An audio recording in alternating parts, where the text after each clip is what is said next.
I'm hitting the road to cover one of my favorite stories I do every year. And while driving to Delafield, I can't help but think about how these things keep growing bigger. State records get broken year after year. I just parked at my story location, and you're probably wondering, James, what is this story even about?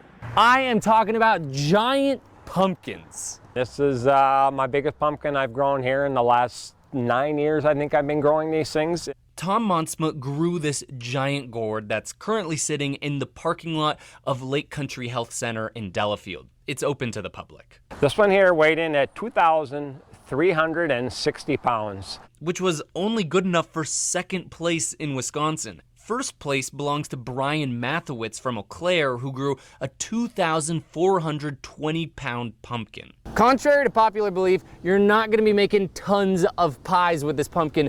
Giant pumpkins don't have a lot of flavor.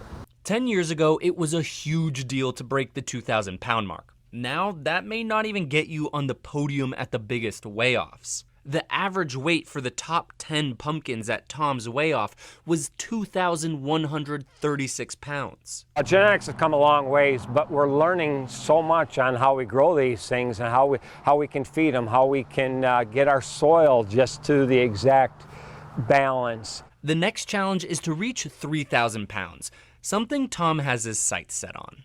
Yeah, I'm progressing every year, so, Mother Nature and God's got control over that, so whatever happens, happens. I've covered this story 4 years in a row now. All the farmers are trying to compete to be the first one to grow a 3,000-pound pumpkin, and this reporter's competing to be the first one to report on the first 3,000-pound pumpkin. In Delafield, James Groh, TMJ4 News.